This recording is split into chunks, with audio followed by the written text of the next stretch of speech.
All right, we are live. Hello and welcome to some Industries of Titan stream for today.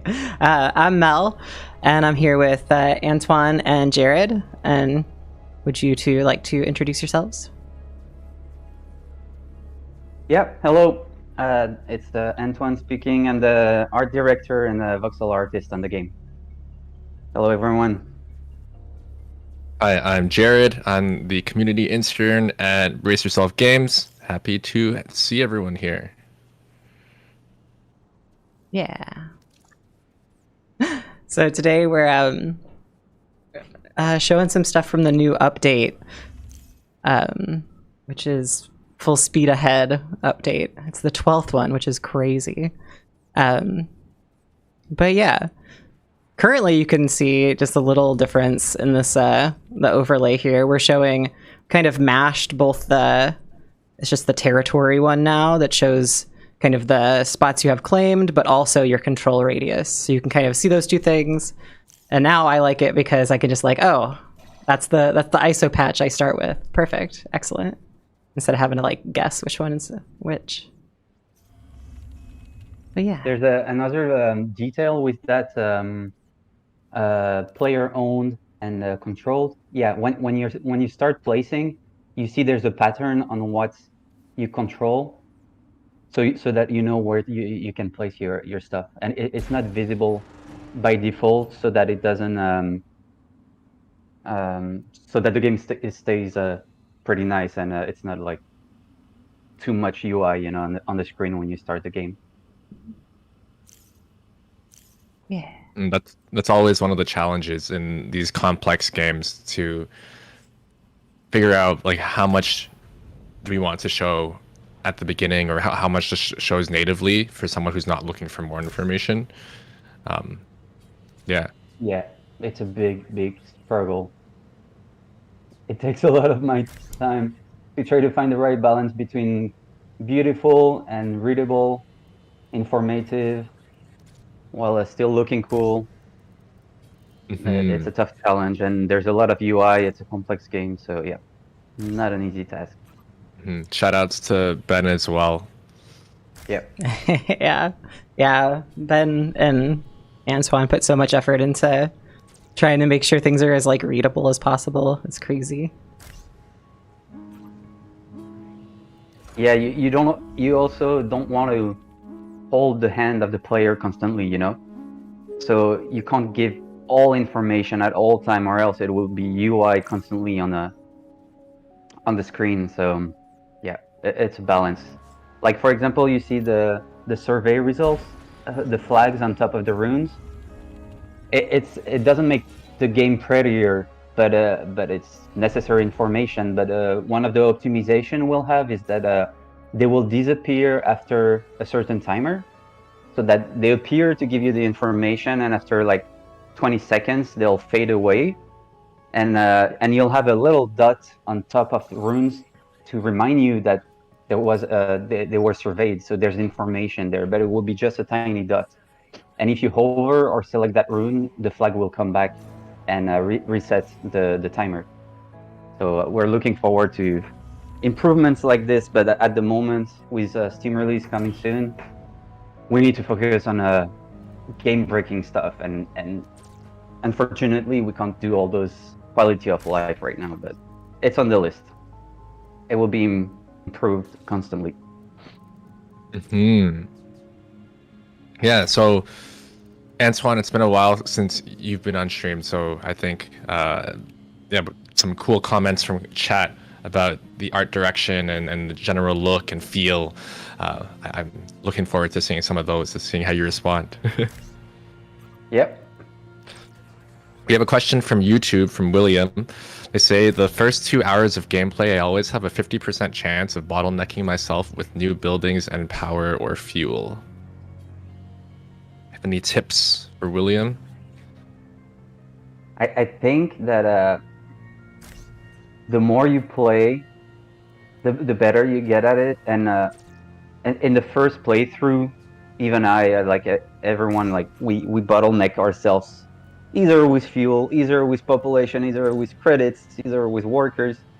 and the more you play, the better you are at handling all of this. And we're at the moment, well, in the last 12 months, we've been adding game-changing features, so we have to readapt every time. At every patch, every month, we have to like play the game again and learn all those differences. Like, for example, we just changed back unlocking buildings with credits and not artifacts, and that changes completely your early game. So you need to readapt every time. So yeah, unfortunately, you still have to try every time there's a new update. Yeah, I always find like when I start playing, I always kind of run into those similar things too. And it's like, yeah, as you keep playing, you start figuring out ways to, oh, okay, I'm low on this. I can like fix that a lot easier. But yeah, it's a lot of like kind of building up some knowledge. And I think it's cool because it like brings little, I think of them as like little mini quests of like, oh no, I'm out of energy. Like, what do I need to do to get that? Or like, where can I find some more gas so I can get more zethane if I'm running out? It's just kind of like, oh, now I have that little quest to do. Oh yeah, and another thing we updated, let me connect those, is over here. If you kind of see the little rebel threat level over here, because we had some responses that people like weren't sure when they were going to get attacked or when they were going to get contacted by the rebels, and kind of made them feel a bit more stressed, kind of not knowing what things they did to make that happen sooner. And now you can see as it's kind of, yeah, right here it says connected to your net worth, which is kind of all your buildings and your workers and your people kind of add up into a big net worth number. And as that increases, you become more of a threat for the rebels. And then they'll, yeah, contact you here before attacking. Yeah, it just kind of makes you see like, oh, okay, if I keep doing these things, then I'm gonna be more on their radar. It's the kind of little feature that once you have it, it's really weird not having it anymore. It's really useful. Like I was watching, I forgot his name, a big streamer play the game this weekend. Maybe you remember, Jared? Yeah, it was Venaris, yeah. Yeah, and he was playing on a normal branch, so he didn't have the rebel threat meter, and I was like, damn, it's really missing. It was really weird not to see it, because now you can really prepare for when an attack is gonna come, and you can like wait for almost the last moment to build your turret or your ship. That's really useful. I wanted to say hello to Bjorn on the YouTube chat and Kylaria in Twitch chat, especially Kylaria. Thank you for being very helpful on our Discord, answering people's questions and such. We've got a question from Twitch chat. Is the build that will be released on June 21st ready? I think so. That might be a question for Alexa in the chat.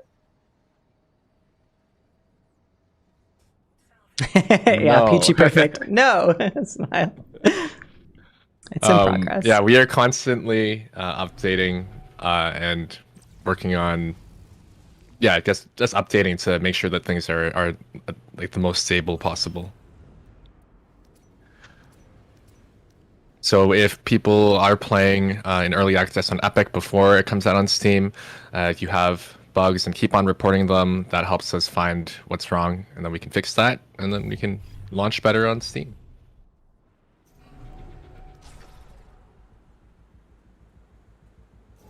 Some other stuff that we didn't list in the list of new features for this Titan Tuesday is stuff like bug fixing and performance optimization. It's not very sexy, you know, to list in a Titan Tuesday feature list, but it's essential. Like for example, the 6 p.m.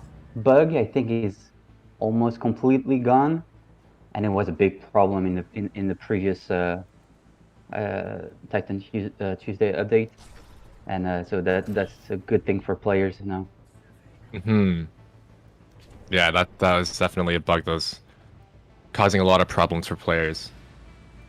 Yeah, it was very hard for us to figure out what was the problem, but I think it's almost completely gone now. Excellent. And yeah, Vora from Twitch chat asks if is there a complete tutorial to learn how to play well? Yeah, there is two kinds of tutorial in the game. The linear tutorial where you just follow from basically like the most basic, as well as a modular tutorial that kind of reacts to what's going on and how you're doing in the game.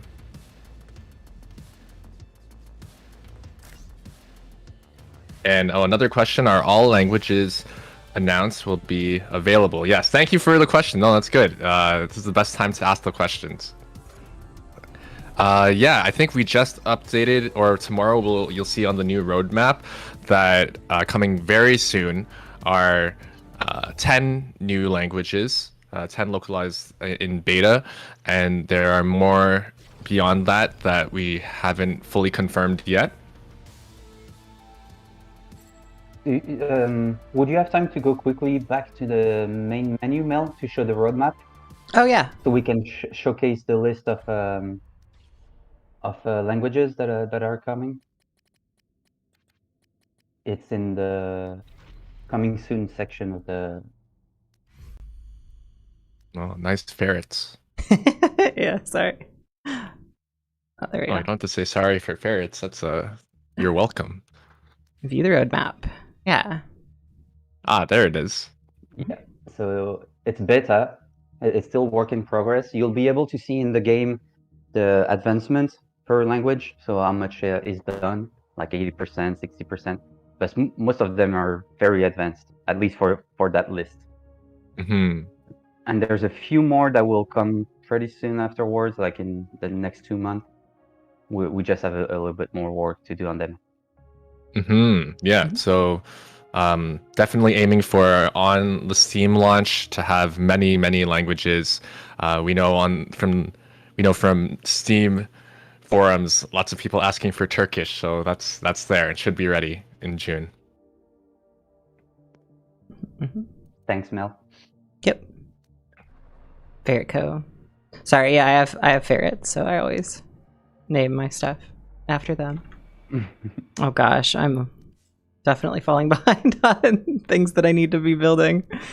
It's always kind of hard, like trying to focus on chat and what's going on here. Antoine, we have another question from Hookart.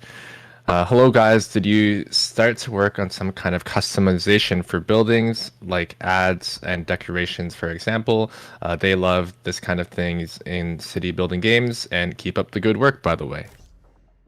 Thank you. I don't think it's a secret, and I can talk about it because I think it was listed in the roadmap in the more features to come in the future. But I can't say when. Like we don't know when it will be in because it's a lot of work. But we really want to work, and I personally already started a lot of concepts to have a customization for every buildings. So you would it will be a mix of different variables. So for example, you could, let's say it's the residential building, you will have like 3 to 6 different looking styles for that residential building, and then you can choose one of those. Then you could choose different color palettes, so it will be combos, like pre-selected presets for colors. And then you could also, the third variable will be the emissive color. So with those 3 variables, that will make like a really big number of different looking buildings, and that will be for every building in the game. So it's a big task because let's say the residential building, it's not just one building. It's level 1, level 2, level 3. Then level 1 connected, level 2 connected, level 3 connected. Then you do 3 variations for each. Then the colors for each. Then the emissive colors for each. That's a lot of work, and that's for 20 buildings. So yeah, it's a big task, but we know that players love that customization aspect in that kind of games. So yeah, it's on the to do. We already started. It's not prioritized for now because it's pure visual bonus, you know. But I'm pretty sure it will come at some point.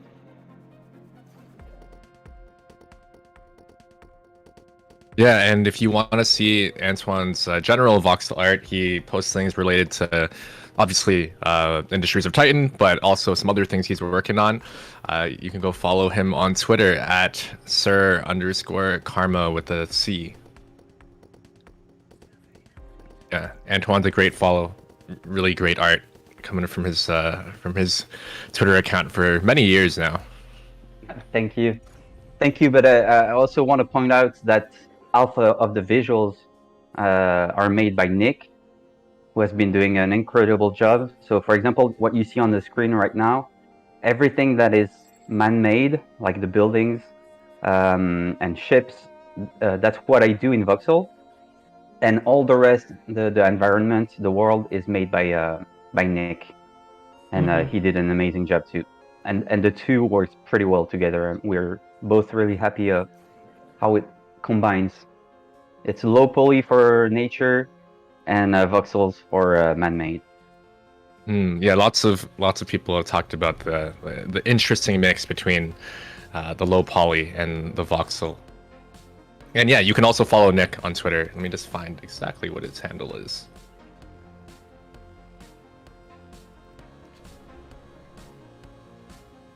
I see a question for from Vorap about the influences for building designs. And is there some Easter eggs? There's a few Easter eggs, some small ones, but I don't want to talk about them. They're Easter eggs. You have to find them yourself. But personally, in terms of buildings and designs, I don't think I placed any Easter eggs. But you can see some influences. For example, the mine with the flame at the top is a big influence from Blade Runner. The intro scene from the first Blade Runner, where the spinner, his vehicle, flies towards the city, but before reaching the city, he flies above fields, industrial fields, and you have those big pipes bursting flames, and so yeah, that's definitely an inspiration for the mines we have in the game. For the rest, the inspiration in general,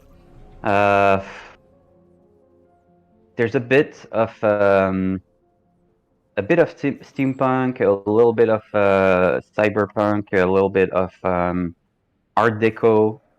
So, like I never, a lot of artists use like some reference and stuff. For this game, I never look for documentation. You know, it's just like I have some kind of vision in my head of how that world should look like, and I just go with it. So yeah, it's mostly inspiration plus, like outside inspiration from stuff that is stuck in my head. You know, like it's unconscious from all the art I've seen, the movies, the animes. So there's some like Ghost in the Shell influence. There's some Akira influence. There's some what's that anime Steam something Steam Boy? Was it Steam Boy? From the guy who made Akira, actually. Katsuhiro Otomo, I think his name is. But yeah, plenty of I would say anime, like Evangelion too. Evangelion is one. So yeah, I would mostly say Japanese culture and American movies. Yeah, very cool to hear that.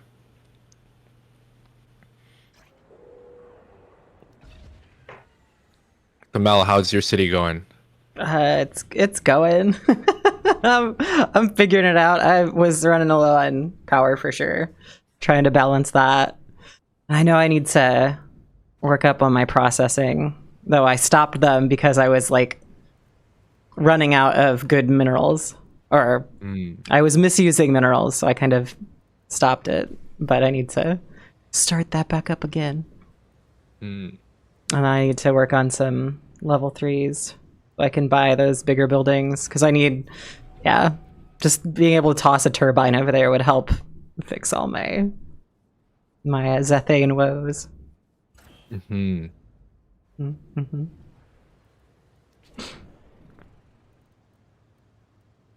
I don't know if you noticed, but there's a new small quality of life feature in this Titan Tuesdays. When you place modules, you have the plug that will change color depending on how if it can connect to or is it connected or not. That's pretty useful. But at the moment, it only works if the processor is already built, and then you're trying to place a module. Then the plug will change color, like red if it can't connect or stuff like that. We still have to work on making it work after the module is already placed, and you still don't have the processor, so that you select and you see the state of the plugs. It works only one way for now. Yeah, I'll show that here in a sec when I do the second level 2. Yeah, because most players start with placing the processor and then the modules, but there's a few players that do the contrary, because you need to know where is going to be the edge, like you need some space around that processor. So some players place the module first to be sure that they'll have enough space, Oh yeah, I get that. I could see that being helpful. Just knowing how you want it all to kind of connect, especially once you've done it a few times, you kind of have a way you want to do it.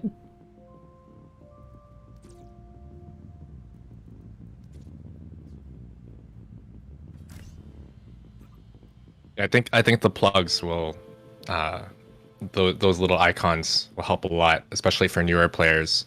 When I first tried, I was very confused. I think I definitely put it on the wrong side. And if you move it towards the generator, for example, you'll see that it will turn red, the plug. So it's green if it's gonna connect, and it's white if it's not blocked, because you're still allowed to place it wherever you want, So it's like white will work if you place a processor next to it, and red is really like if it's blocked by another device.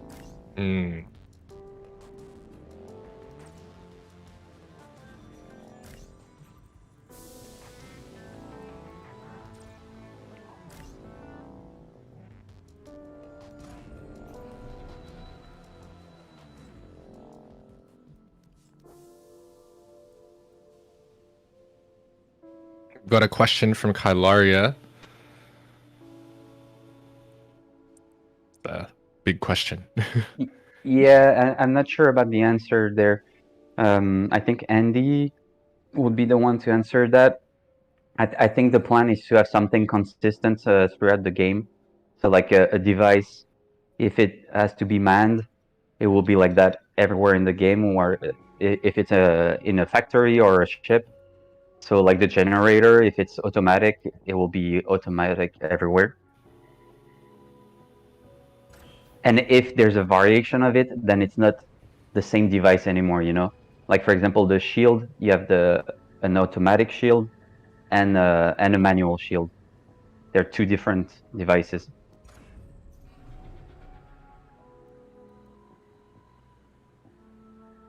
But for the future plans, I'm not totally sure.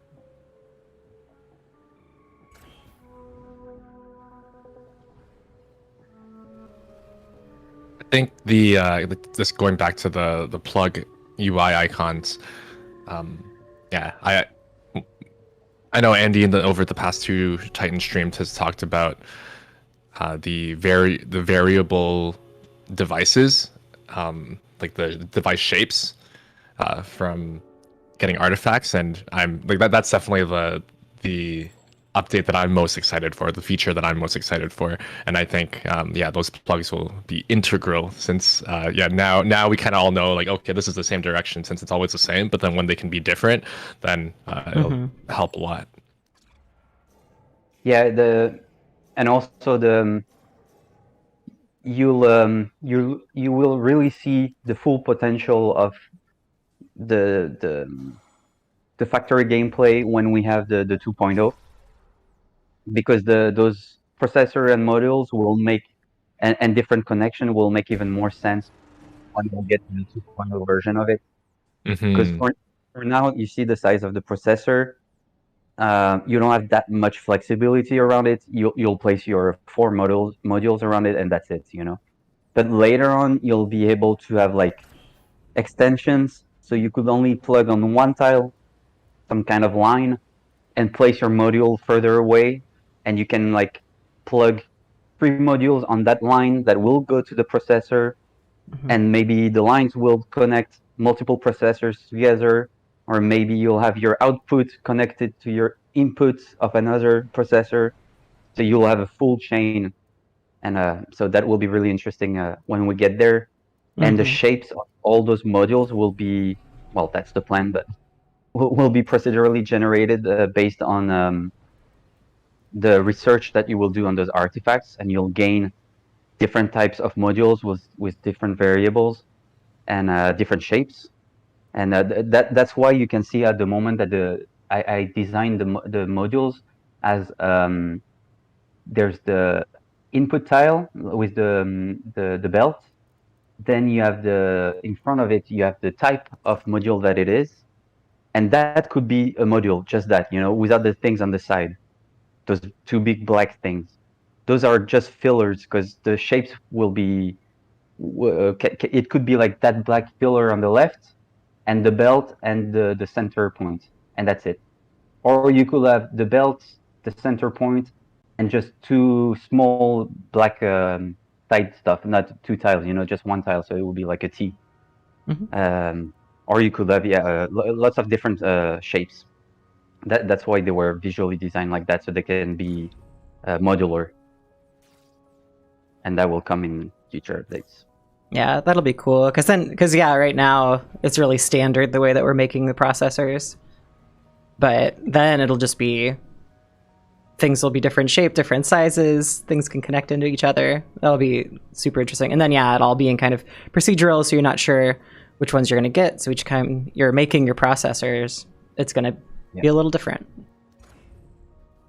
It's a good way to introduce the system, because it's not too complex right now. It's an easy way into it, but yeah, it will get more complex. So for people who love games like Factorio and stuff, that will be nice. Yeah, it looks like Kylaria is impressed. You also have a question: does the weather affect the gameplay, and have we considered that? And just before we get to the weather, I just want to say that all those designs that I was explaining, that comes from Andy, and he's doing an amazing job. He's so creative when it comes to designs, and what I love is that he tries to make it different from other games. Like, for example, we're talking about the tech tree at the moment. It could be just a simple tree, you know, where you unlock level 1 and then you get level 2 and stuff like that. And no, he always tries to make each part of the game interesting, and a new design, and like the resources with the system of the different tiers and stuff like that. So yeah, props to Andy for all of that. And for the weather, at the moment we have 3. We have we have rain. Oh no, we have only rain and snow.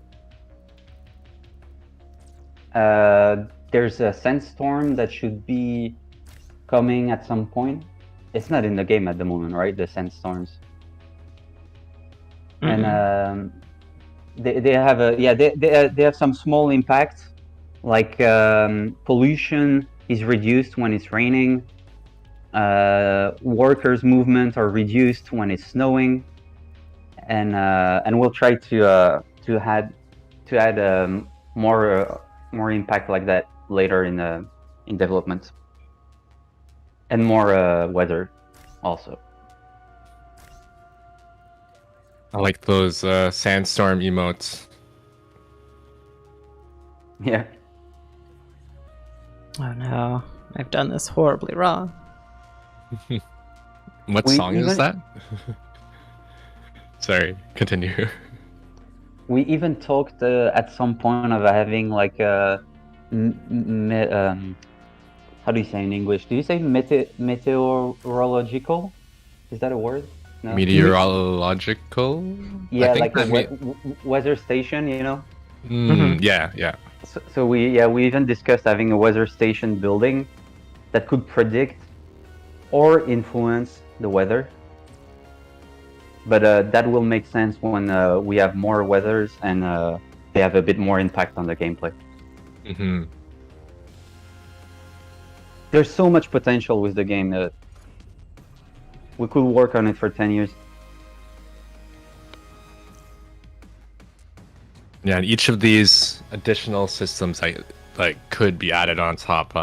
They build on the existing ones, but at the same time they like impact all of those other systems. So yeah, definitely a big challenge to add even just a single extra thing. And the fact that it already has so many is really impressive. Yeah, we have a nice base.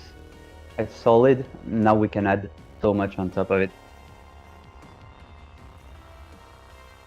Philipson asked a bit before, will there be other ways to get artifacts? How will you be able to get artifacts if you get rid of all the ruins?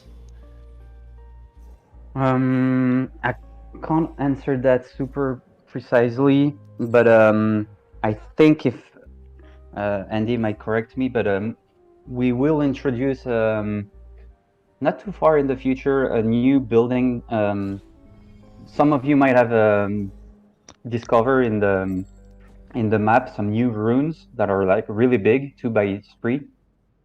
That was added recently, and for now they're just visuals. But at some point you'll be able to build a building on top of it that will be a monument rune lab, and I think you'll get you might be able to get artifacts from doing research on that monument rune, but it could be also that you will get influence. I'm not sure. Maybe it's a mix of the two.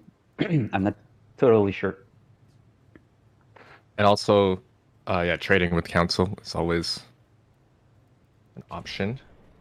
Yeah, and it's possible that when we work on the tech tree, that the artifacts might be you can research them and maybe like divide them, like you have a raw artifact and you divide it into smaller artifacts, and that's what you use afterwards. So you'll have plenty from the runes. Hmm.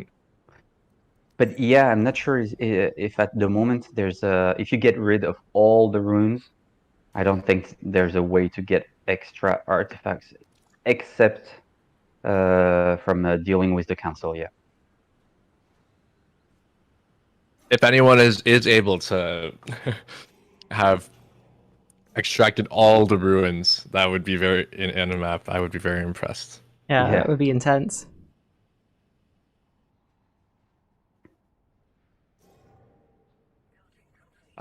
Interesting question for Antoine. Yep. About the voxels.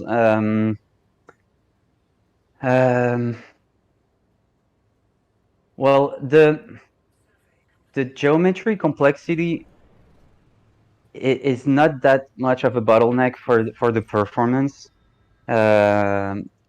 Luckily for me, because there's a lot of voxels. Even if it's turned into a mesh, it's not really voxels. It's a regular 3D mesh. But the complexity of the shape doesn't impact that much the performance of the game. It's mostly the what they call draw calls. So the number of stuff on screen and how many times it will call a different material or a different geometry, that has a big impact on the performance. So in terms of geometry, I still had to I had in the early concepts, I had a lot of greeble on the sides of buildings. So for example, the residential buildings had some kind of cables coming out on the sides, and they were made out of voxels. And that's not good for like shadows, for example. It's like extra cubes and extra corners for shadows and everything. So I tried to smooth all the surfaces, not too much so that it still looks cool, but everywhere where I could, I smoothed it.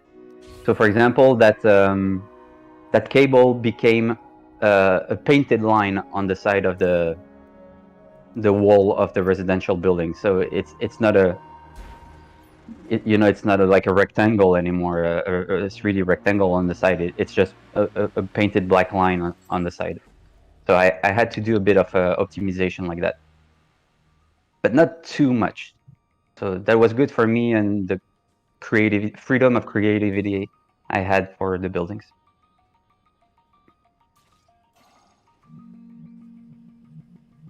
Ugh, oh, sorry. You go.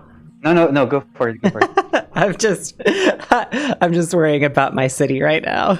I am very in debt and I cannot pay my workers, so I need to install more monetization stations, and this factory is just going to be full of them. But yeah. Anyway, you go on what you were going to say. I forgot, but it was mostly that performance is impacted a lot by lighting. So yeah, the shadows, the lighting, stuff like that, yeah, and the resolution. But the 3D geometry in itself, not that much. And we'll see later in the future with stuff like Unreal Engine 5, where it won't matter at all. Like you can have a million buildings and almost keep the same frame rate with their new nanite technology. I'm looking forward to it. But don't ask to port Titan on Unreal Engine 5 right away, please. That will be a lot of work for us. But maybe one day. Mm-hmm.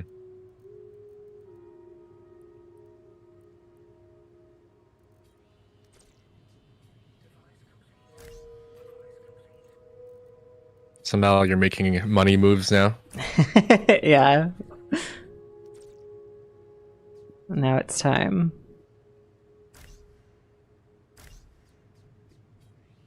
You're playing on the latest experimental? Yes, I believe. Did you notice that the employee tab at the top was separated in two? Oh, oh. So now you have the city employees and the ship employees. Mm-hmm. Mm. I have to get to a ship. Ah, need more credits.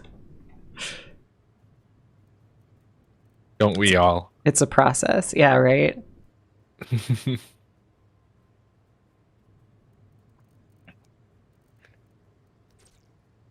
Yeah, Nope. Calaria asking all the hard questions today. They ask whether we know about plans for fuel transportation at fuel transportation. Yeah, I don't know what's the latest on that. I remember we discussed with Andy having pipelines, a pipe system underneath your city. But as you can imagine, that would be a lot of work. But it could be interesting. But we didn't get back to it in a while, and I don't think it will be a short-term thing. But there might be simple transportation with the trucks and stuff like that instead of having it automatically being transported by magic, you know. But I'm not exactly sure what's the final plan for it. Mm-hmm. Just be a graphical representation of pipes. Yeah, the problem with that kind of stuff, and it was a bit problematic for the roads, and now it's really too late to change that. But you discovered that through development, production. All of our tiles are 1 by 1, and it's a pretty big 1 by 1. You know, it's the size of a building. So we couldn't make like small roads that are a quarter of a tile, you know, or like pathways just for people to walk between buildings and stuff. Everything has to be one tile. That's why the roads are so big. They take a lot of place. And for a pipe, you wouldn't imagine a pipe taking the full tile, you know? So it makes it a bit complex. I wish we could like divide in 4 the tiles that we have now, and a building will take 4 of those squares, so that we could have smaller tiles for smaller things like pipes and pathways and roads. But that would be a huge change in the game. I shouldn't even talk about it. But for the next game, maybe. We're learning. Hmm. And it's stuff that, you know, you can't anticipate at the beginning of development 4 years ago. Borap asks, can we move the camera in other directions? Yes. I think it depends on exactly what you mean by different directions. Yeah, you can kind of spin it around, in case you want to look at things from a different angle. It surely helps. It's kind of sometimes seeing like things that are behind stuff. Like sometimes when my headquarters get so tall, like level 3 headquarters, it's kind of hard to see if you have like a pylon behind it or something. So you can just kind of swivel around. There's also the really nice. You can also do some photo mode stuff. Blah. And then you can do all kinds of things. Let me do some things here. You can look at the sky. Hello. Ooh, look at it. What up? Hey, Saturn. You can get some nice pics of your space.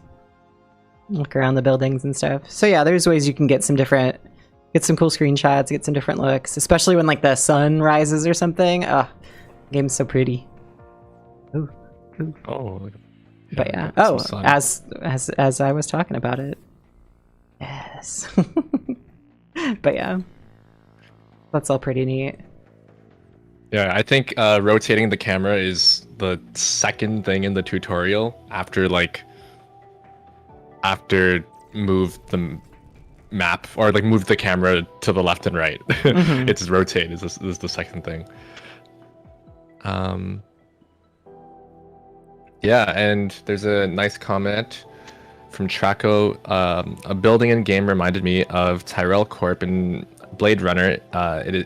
Is it a mix of that and Art Deco? It's very good building art. I wonder what building you're referring to. I mean, the Tyrell Corp building. I see which one it is. It's possible that you might be talking about the conversion center that has a little bit of a pyramidal shape, a bit like that Tyrell Corp building. And yeah, it's very, very possible that there's some Blade Runner inspirations unconsciously, because it's my favorite movie, so definitely. But not as a direct reference. Like, I didn't look at the Tyrell Corp building to make that building. Yes, the level 3 join conversion center is the one they. Yeah. Mm-hmm. It has that stepping pyramidal shape. Yeah, a bit like the Tyrell Corp building. Yeah, it's possible. Yeah. Okay, let's get quickly. Yeah, Alexa asked whether we've shown the minimap stuff. So yes, let us look at the minimap. Yeah, you can actually click on it now and kind of Yes. it'll go where you want. The zoom works, you know, what you're looking at. It'll spin with you and still tell you which way, you know, like north, whatever that means here is. Mm-hmm. Yeah, the as an RTS fan, I'm really happy about that new feature because it was very frustrating. Like I'm used to have those mini maps being clickable to go wherever you want. Yeah, And especially when you've really branched glad. out, you have like a big long city and all the places. Yeah. It helps so much to just like, oh, let me go over to that side. Alexa says you can click and drag too. Ooh. Sorry, giving dragging. everybody a headache. Here we go. Some nice soft pans. Look at that city. Barely a city. I'm so behind. Oh, but I have plenty of minerals now. Sweet. Let's just need credits. Oh, good. I'm okay. All right. I have positive earnings this quarter. Your money is moving. My money is moving. Yeah.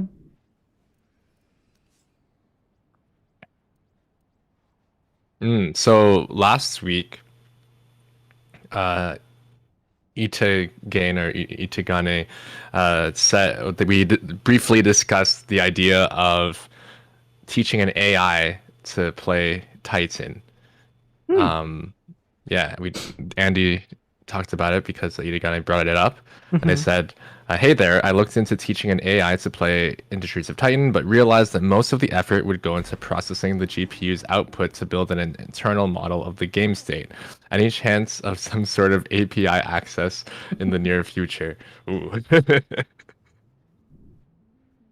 I don't know. Yeah, that sounds over my head. Yeah, too technical for me. I didn't read the guess- second half of the question before, but yeah, continue. Antoine. Yeah, I'm really not technical at all, but I'm guessing that maybe when if we get to mods at some point, mods give access to a lot of things in the game, so maybe there will be some kind of a API access at that moment. I'm not sure, but we're not there yet. And mods are something that as a studio, we like having the games being moddable. Like Phantom Brigade right now is like, even though it's early access, it's there are people making mods, but yeah, for Titan, I think it's quite complicated and not exactly close, right, Antoine? Yeah, but it's something that the studio will really like because we love mods as players and as a company. Like what has been done on the Crypt of the Necrodancer in the past was amazing. We would all love to see what players can do with our game. But yeah, it's not just a switch button in Unreal, like add mods. It will take a lot of effort. We have bigger priorities at the moment, but we would love to get to it.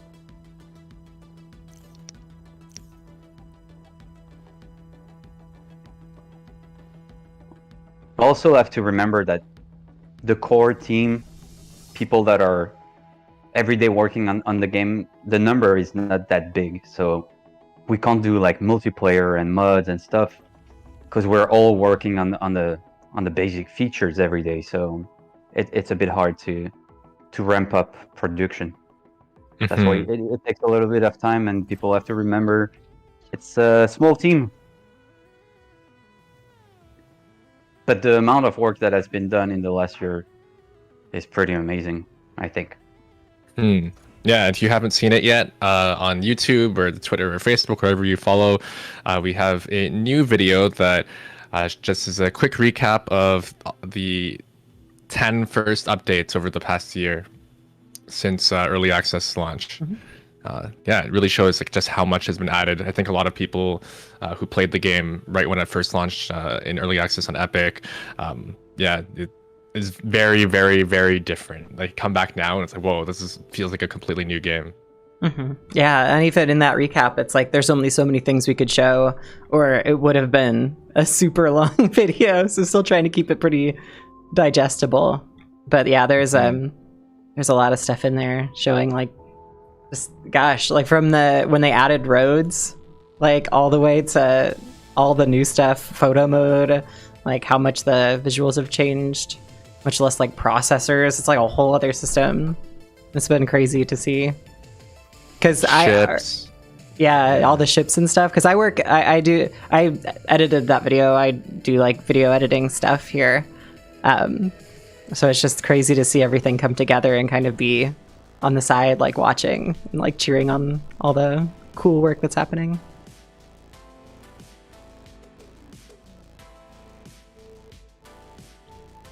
There's a question about why Titan. I think, and I'm pretty sure I'm correct about that, but I think it was just for the pun. It was just for the title of the game. Ryan came up with that pun of Industries of Titan, like Titan of Industries. And I think he chose that location only for that pun. Pretty sure. Knowing him, I'm pretty sure that's it.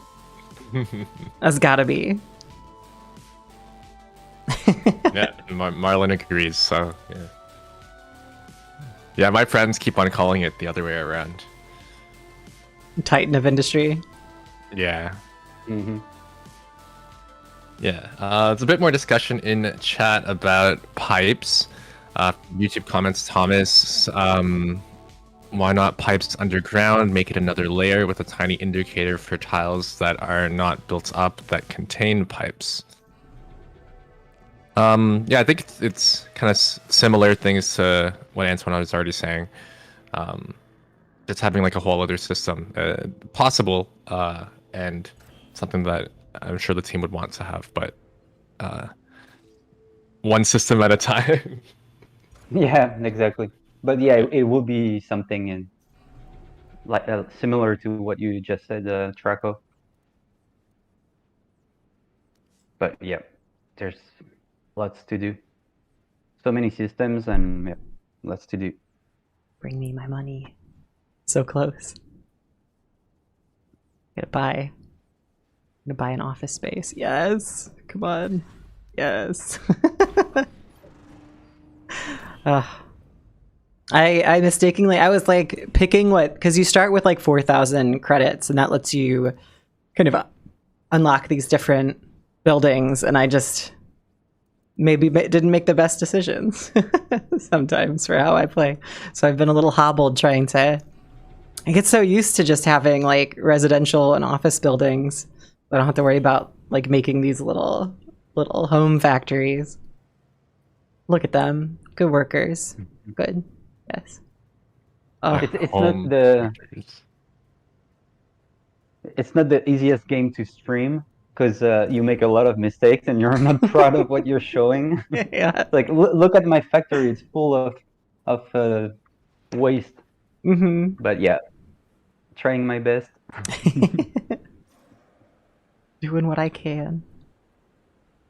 But it's a good game to stream if you're really good at it. Like I know System Chalk is in the chat, and when you look at his streams, you go inside his factories and it all looks perfect. You know, the layout of the generators and everything. You just want to copy paste it. So yeah. Yeah, people that stream if you're good at it. Yeah, people that really know what they're doing and like taking the time. I know I'm just kind of like zooming through. I'm sure if I was like doing this really purposefully, I'd probably like pause or slow things down, make sure everything's working really efficiently. But here I'm just like, let's go.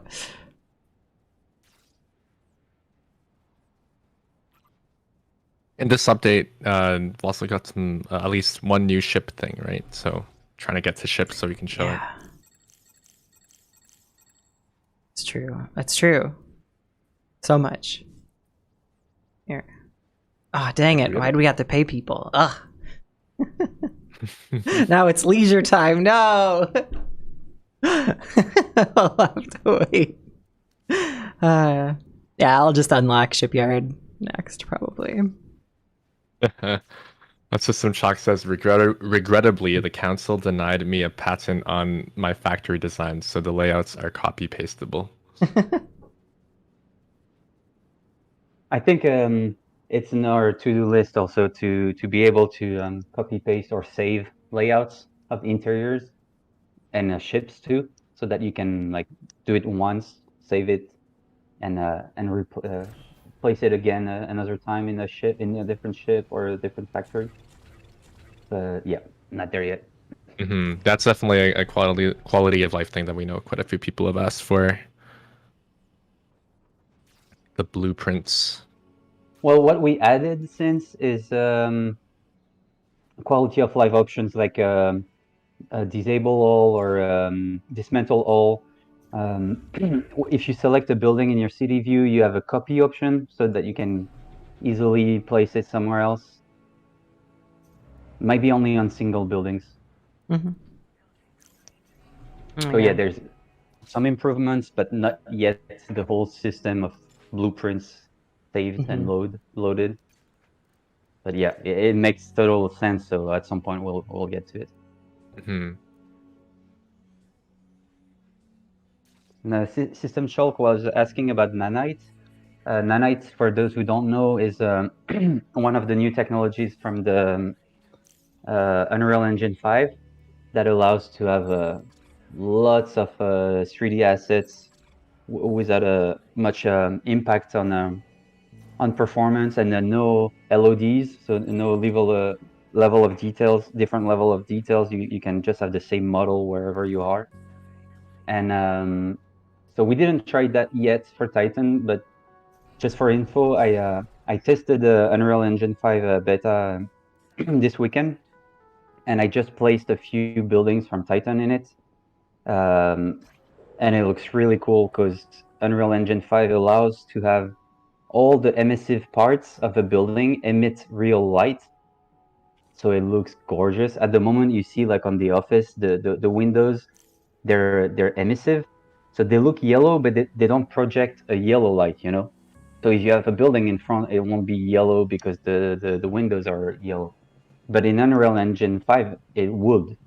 And that changes everything, especially for a game that can be at night with neon colors and stuff like that. It looks amazing. I did a test and it looks amazing. So maybe one day we'll get to switch to UO5, or you'll have to wait for another game from us.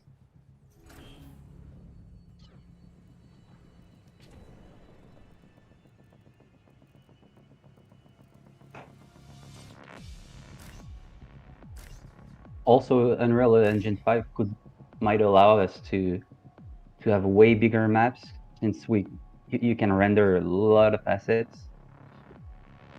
But that's just the art director talking. I don't want to say too much because then the technical director and priority director are gonna kill me. Yeah, they'll fly down from above like Batman. No. Yeah.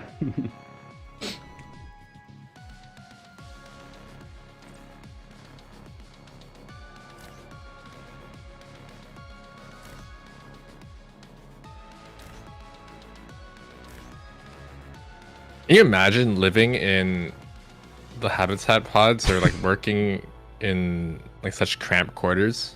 No. I mean, pandemic's been a bit living in a studio. Yeah. And all alone. At least here, you're not all alone. There's a lot of people. That's true. You get instant friends. Yeah, see? Yeah. At Ferret Co., we're interested in our civilians' well-being. We provide one buddy for each civilian.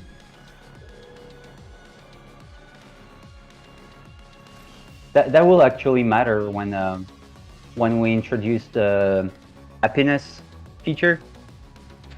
So they won't be as happy if they're in habitat pods than being in a residential building. So it will have a gameplay impact, yeah. Hello, Johan Hawk from YouTube. And Traco says that they worked for a big insurance company that had a massive amounts of cubicles. Yeah, that was an inspiration for the monetization station. It definitely looks like cubicles from offices, you know, where you're 200 people on the same floor. That's not the best quality of life. I love all the little people. Yeah, Nick did the art for all the little people. It's so cute. I like the detail that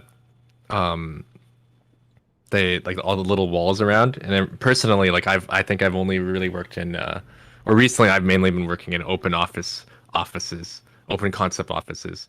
So yeah, even these they have more privacy than us. It's true. It's true. And also they have ads on like all three sides, right? Mm-hmm. Yeah. Yeah. Think of what we could do with like a screen that's that big, you know? Yeah. So all the walls just being a screen. It used to be some kind of a VR helmet that was dropping down on their head, but because of it, only the worker will see it. The player wouldn't see the screens, you know. So that's why we removed the helmet so that it would be visible for the players. And it was a way to use the art we did for the fake brands. So close. Almost time. Yeah, exactly. It reminds me of Neo in the Matrix at the beginning of the movie, the cubicles where he worked. Well, here we go. There's the shipyard. Lou from YouTube says, will there be any bonus for happy citizens like credit production boosts? I know there's like general plans of because kind of how the population simulation is currently is more like a starting version just to kind of get it going. I know there's intent to create things like nightclubs and different stuff that you're worrying about their happiness, that if their happiness goes down, then their productivity will be worse. So you do want to make sure they're happy and stuff like that. And then because right now there is a little bit of that, I think, with like their health, how they can get sick and die depending on where they're living and what things they're living around. Yeah, I think there was discussions about depending on their happiness, it could impact the number of migrants that wants to come to your city. So the number of people on every ship will be different depending on the happiness level of your city, and also you could have some migrants leave your city at some point if the happiness will go too far down. But I'm not completely sure about that, but I think we had some discussions like that at some point. Yeah, there definitely will be like a real gameplay impact of having happy and not so happy citizens. I remember we also discussed that was a pretty cool idea, that when we'll have other factions on the same map, that some of your citizens might just leave your city to go to the other city, or the other way around. If your city is working very well, you might attract people from the city that is at the other side of the map.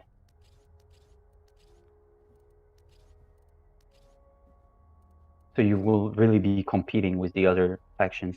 I gotta save up some more minerals, and I'll be able to make a ship. Yeah, and show one of the things that have changed are before all ships kind of moved at the same rate, or like the smaller ships were a little bit faster. But now it's based off of not only like hull and the size of the ship, so the bigger ones are slower, but also you can add more engines to the ship, and that'll make them move even faster. So I'll show that a little bit. I think that idea is really cool. It ties into the idea of making the interior view gameplay, like customizing things as much as you can with the space that you're given, in that Tetrising of like, oh, I need to fit, if I want to be super fast, I'm gonna have to fit multiple engines, but then that's taking up space that I can't fit lasers, so or weapons. So yeah, clearly you've like manually built the specific role instead of just like purchasing, oh, okay, I'm buying a scout ship and then this is my tank ship. You actually build it yourself. Yeah, I really like the idea of because now that we can explore the fog of war with our ships, like creating just a small ship that doesn't really have much on it, but it just has like engines and can zoom around really fast just to like scout things out. I think is like super fun. You're really low on energy, Mel. I am. Thank you. -24.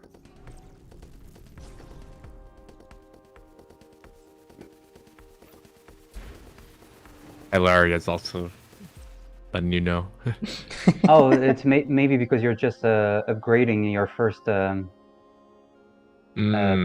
plant. Oh no, I just did that right now. It was because I built the shipyard and that started using too much energy, I think. Yeah. But yeah, no, it's definitely from upgrading.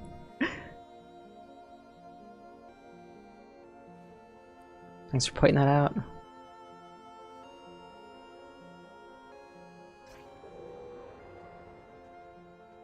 System Shock says, I'm assuming a sufficiently large navy will allow me to raise the amenities for those hippies my workers keep leaving me for. So as long as ships cost less than nightclubs, I'll feel safe.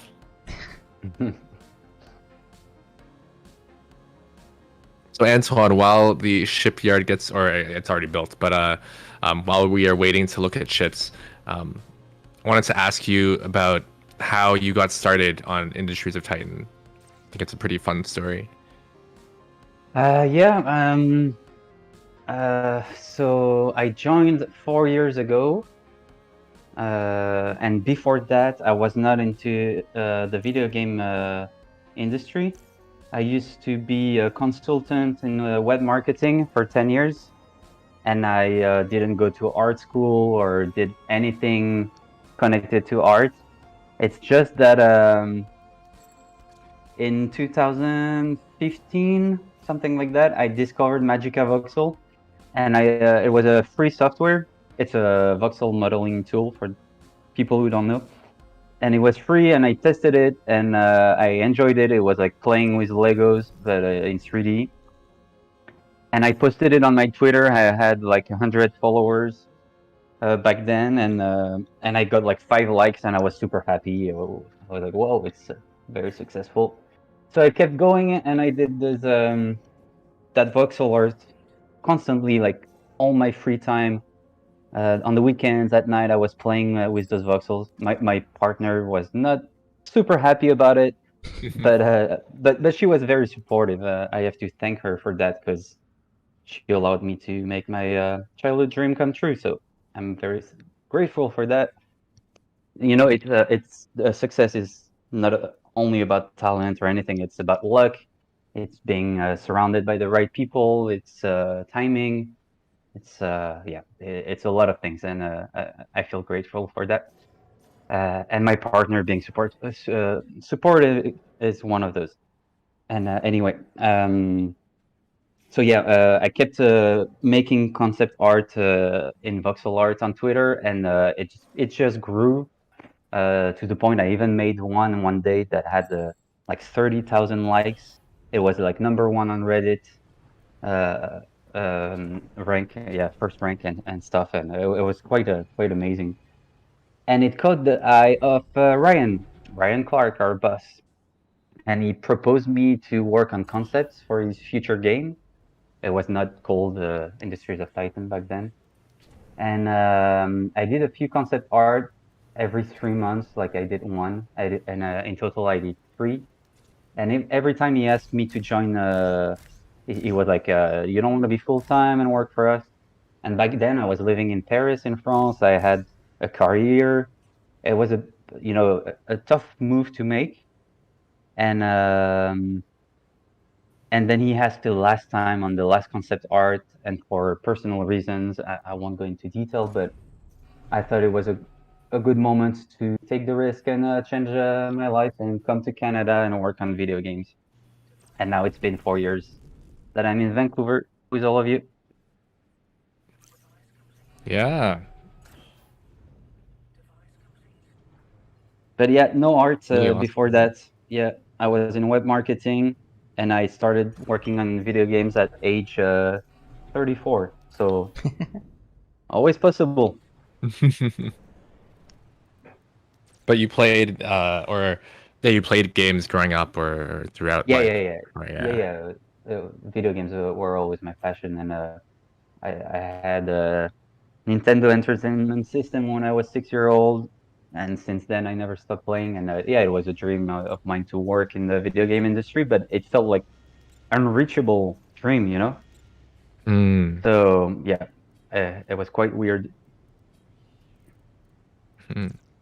Yeah, I think it's a really inspirational as well, just and to just hear someone's experience. Like everyone, I was talking to some other industry folks on the weekend, and yeah, large majority did not actually go to school to learn anything about video games and Mhm. have ended up here.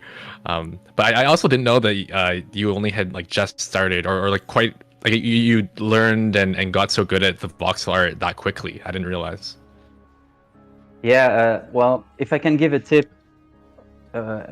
it won't come as a surprise to many of you, but like everything in life, like if you want to be good at piano, if you want to be good at basketball or whatever, there's a part of talent, but most of it is practice.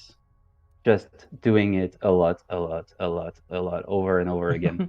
Hmm. And I think that's why my skills grew quickly on voxel art, is that I was doing it almost every night and every weekend for 2 years in Mm. a row. And imagine I spend that much time playing piano every day, I would be really good at piano now. That's true. So yeah, it takes, and the hardest part in that is keeping to it, you know, not letting go, just continuing practicing every day, and not, oh, I'll do something else, or oh, I'm tired, I don't want to do it. The hardest part is keeping at it, you know.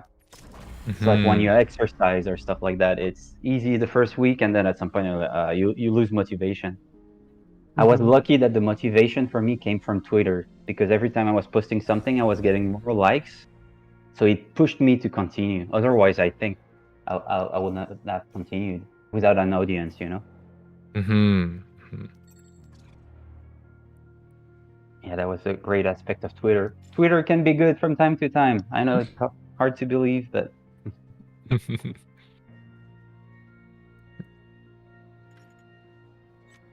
Yeah, I think a lot of people who are trying to learn something or try to create things, um, it's definitely hard to post at first. Like no one is a bigger critic of your own work than yourself, and like you just posting when you're learning and like I'm sure you were getting better, but you were still posting, and then like other people were seeing it. So yeah. yeah, it's very true, and it's even harder for like regular drawing, you know, like doing 2D illustrations, because there's a lot of people who do it already very well. But voxel art, and that's why when I say luck is a big part of it, for me, it is, because when I started voxel art, almost no one was doing it. So it was easy for me to post it, you know? There was no point of reference. You couldn't compare it to another artist because no one was doing voxel art. There Mm. was Zach Soares Hmm. um, that did it, and a few others, of course, but it was not mainstream at all. And it's still not completely mainstream. We're starting to hear about it more and more, but I'm afraid that Ryan will fire me once voxel art becomes popular, because he'll see that I'm a fraud. Oh no. That's the imposter syndrome that we all have. Hmm. Hmm. Nah, Okay. your Well, work's so great. And I'm sure yeah. even if not, like if you had to, the amount of stuff you've learned, I'm sure, from creating all these awesome things would translate well into just general 3D stuff too. Though I'm sure it's a whole other deal. But Yeah, yeah, voxel art's beautiful. There's always room for it, I think. yeah.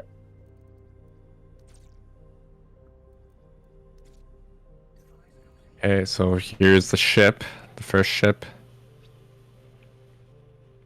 How many What? engines? What are you gonna put? Just two? I mean, no. I just worrying because I need to make sure it can fight because I feel like I'm gonna get once I really build this, I'll be Yeah. We starting to fight.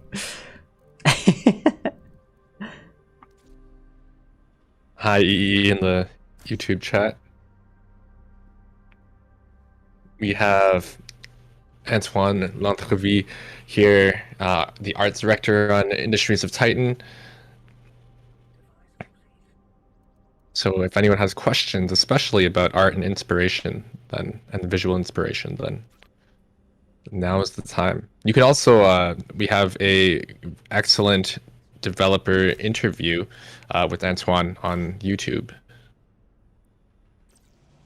So yeah, you can check out that. He talks about similar to the story we just told, as well as more about the specific inspirations or the general inspirations behind the visuals. Yeah, and one nice thing from this, I believe it's this update that has changed this, is removing the workers from the generators on the ships, just to make it the same as it is with the workers in like the factories. Like, it didn't make a whole bunch of sense that they were changed, so we kind of just made them both work the same way, just so you don't have to like learn a different way for each one. And then you can save a lot more space for crew, like for crew pods, and focus on like light shields and different things, instead of having to make sure you have enough room with your generators to be able to fit people. Yeah, the space you gain, you can also keep building some crew pods, but it will be like idle workers that will be able to help you and still have some people on the weapons while some other are repairing stuff. So that can be useful. Yeah, because totally, because then you can have some people repairing things while some are still staying on the guns. Yeah. And all. Mm-hmm. Yeah, because previously you were almost maxed out all the time. You know, like you had exactly the number of crew pods necessary for the number of devices that you had. Now you have a little bit of spare room for extra help.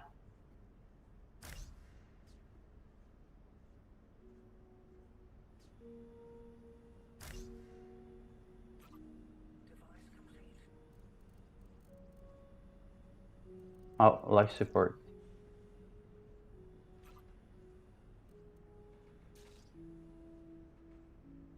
Oh, you're building it. Mm-hmm.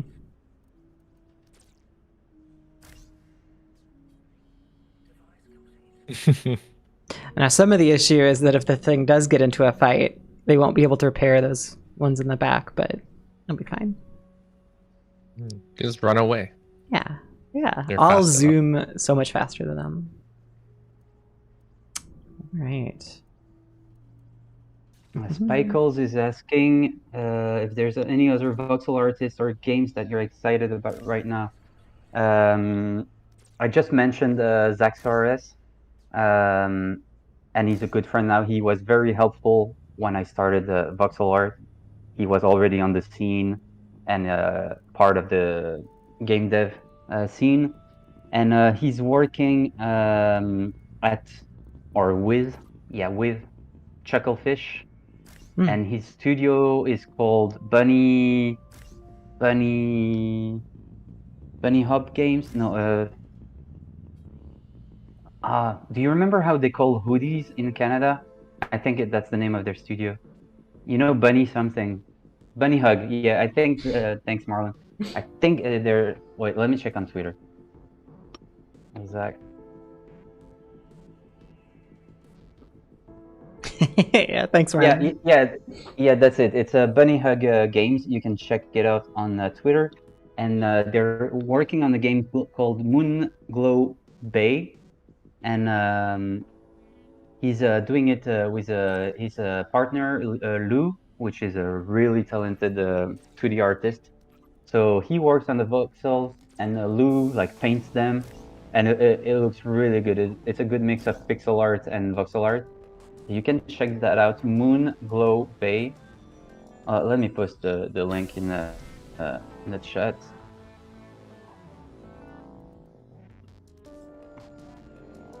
And it's Bunny Hug Games. And other than that, there's not that many voxel art games, especially good-looking ones. There's the That, The sci-fi one, yeah, a little bit similar to Titan, not in gameplay, but I mean it's like cyberpunky too. What's the name?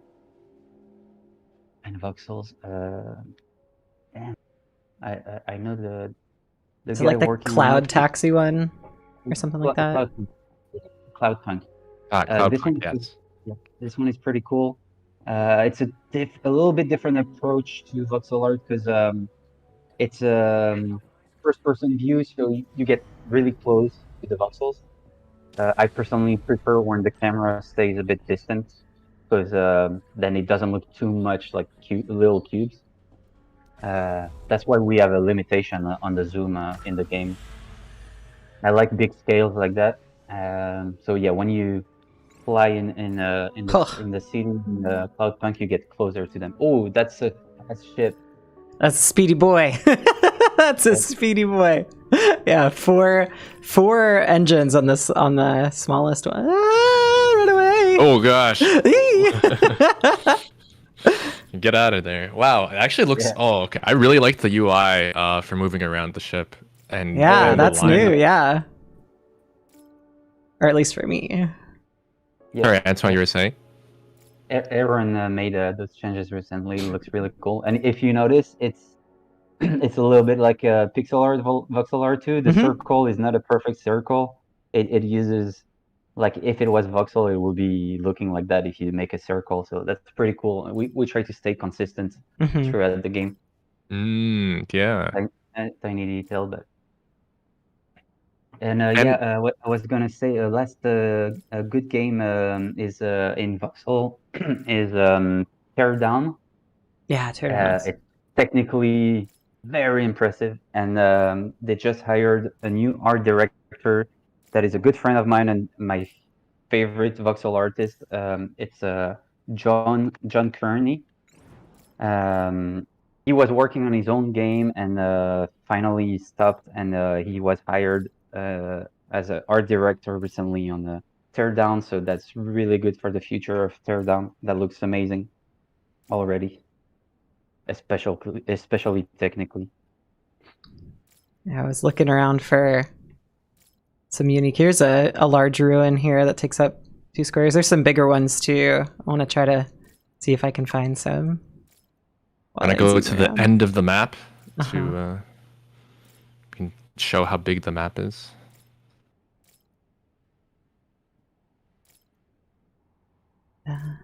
So nice, like being able to look around. Yeah, so here's the end. It feels like an RTS.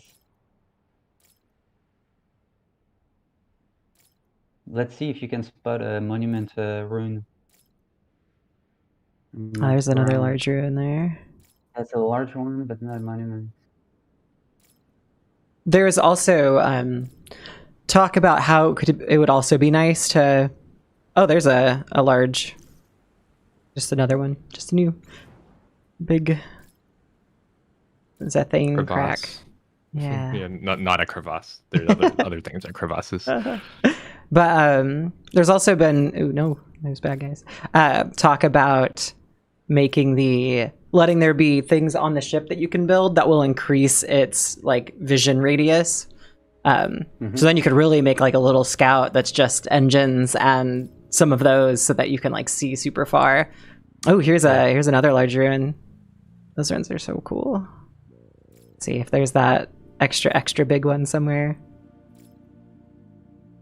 And we also discussed having some kind of cargo space, in your ship, and you could like mine a little bit further away and just pick up some isotopes and then come back, or that'd be awesome. Stuff like that, yeah.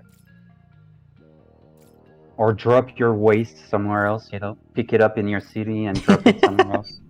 Perfect. Big garbage ships.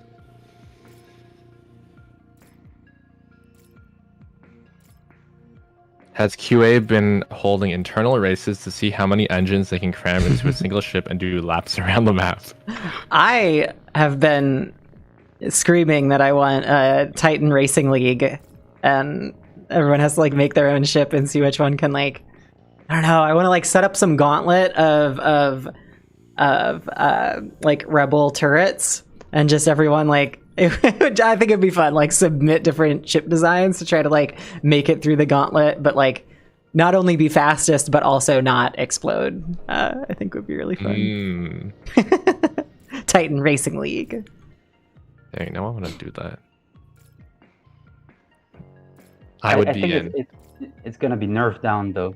Like there's gonna be a limit of engines per type of ship. Like a level 1 will have like 5 max, level 3 will have 10 max, something like that. We're not there yet, but I think that's the plan. There'll be those diminishing returns to where it's like, sure, you can like make some gigantic ship and put so many, fill it with engines, but it's only going to get so fast. Yeah. Oh yeah, Andy also mentioned weight, that he wants to add weight stuff on ships. Yeah. Yeah, each of the devices will also add to the weight too on top of the hull. But just, yeah, I think that's so cool. More systems. More systems. What is going on? Why is my... Oh. Oh, yeah. Oh, it's filled with trash, so it's not working. Yeah. It's surrounded by trash, so... It's just a little surrounded by trash. These guys need to move some resources. That's what I'm saying. They could probably clean up. Let's see. I have enough to buy a Got a nice smokestack. comment from YouTube. Tom says, been following BYG due to Phantom Brigade and now interested in this as well. Love the art style and passion you bring to games. Thank you. Yeah. Yeah, multiple really cool games in the pipeline.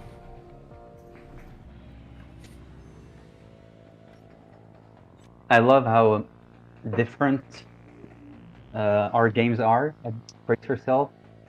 You know, that it's like different genres and everything, but there's still that same, how could I say that?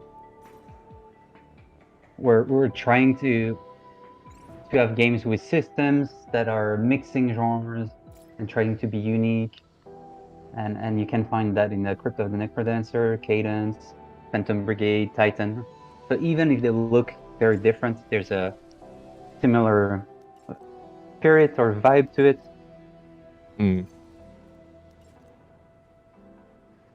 Design philosophy.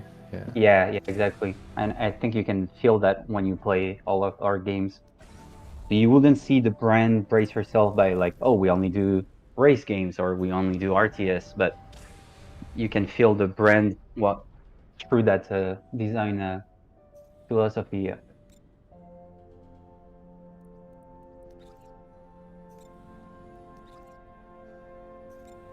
Don't forget to repair your ship, Mel. It's a tiny button at the bottom right. I always forget where it is. I'll try to improve the visibility of it because it's too small. A lot of people were asking, where do I repair my ship? Yeah, down here. Yeah. Yeah. I'm currently realizing that I don't have enough like workers, so I need to...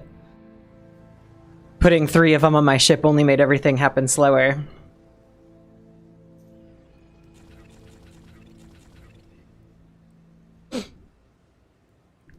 That small generator in the middle is driving me crazy, Mel. What? It's blocking the pathway, so they have to go all around everything. It's driving me nuts. I didn't say I was efficient. Ferret Co is not very focused. It's trying to train them to be like ferrets to go through the they need their course, exercise. I'm worried about their health. Yeah. You know? Oh yeah, Bora points out the rebel threat is almost time. Yeah, it's if I keep building stuff, it's gonna because this one's just the threat level, so I'll have to be careful once I actually trigger that.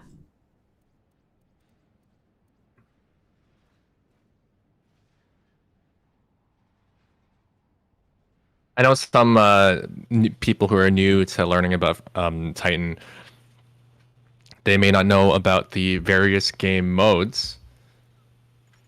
Oh, okay. Antoine says he's gonna get some water. But yeah, there's a number of game modes.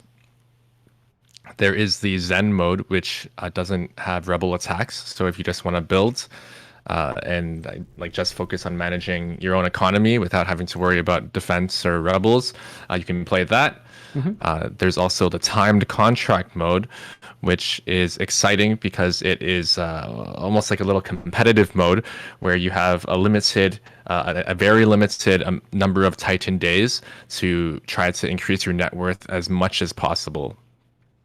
And then at the end of those, like that set amount of time, then the game ends, and there are leaderboards for that, so you can compete on a regular basis.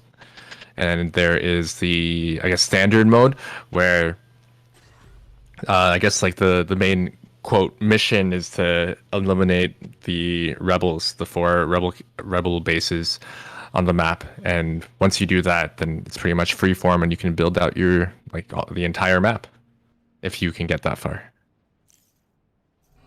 Yeah, I know. I usually play on Zen just because dealing with the rebels is stressful. But I set this one to easy. So normally they would have probably attacked way before now. But because I am not optimal. But yeah. Okay, ferrets don't have to be optimal. That's true. Thank you. You understand. Let's build those 2 back because it is going to happen soon. And it does, like, the threat level will decrease as well. If you, the more waste you make, things like that will lower your net worth. And if I just like destroyed some buildings, that would like plummet. So it's all like very specific.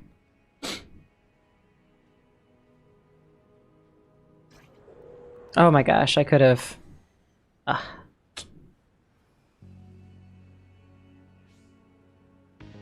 I like the little people walking in that like those straight lines. I love the little people. They're so cute. And it is really nice if I did build these a little bit farther apart, this being like their living space, when it does switch to like work. Okay, now they're being attacking. attacked. You know. Your fuel turbine is being attacked. I need to build my crew pods. Hold on, settle down. Come on, give me a minute. Give me a minute. Everything's fine. Everything has their priorities. I do not have enough credits to burrow. Oh no, I do. You know, I'll let it take some heat for a second. Here, let's get this up here. All right. Hi, Maddie, in the I just chat. paid people. Dang it! Get over there. Shoot him up. Ooh, is it gonna survive? Oh no. Uh-oh. Oh no. Okay. Oh, I don't have enough. Can we It's see fine. the interior? Okay. Yeah, Can we see the interior view of Oh the right, battle? I could try to shoot specifically. What would help the most? Could pose maybe while targeting. Why is this thing so strong? It has like nothing in it. Right? Haha. If I keep breaking their gun, then they'll never. Yeah. Yes. Yes. Don't shoot me, idiot. Yeah, there we go. See? Easy. there you go. Get Yeah. out of here, Bahar. You ain't doing nothing. So for anyone who's new to the game, that was the interior view of ships, which is kind of like an FTL kind of combat where you can target specific parts of the enemy ship, and that's what Mel is doing there, trying to target the lasers so that it can't fire back. Yeah. Because Andy designs all of these rebel ships. Yes, eat it. So they all have like lots of. Oh, I know. Yes, Bahar. They all have like redundancies and different things that help like keep it working correctly, even if you. Because my ship probably, but there's like if you take out like. Oh, I have some redundancies here. normally I have like one relay and that's it. And if you blow that up, the whole ship doesn't work anymore. Which is why I play on Zen mode. Go repair over here. That wasn't too bad.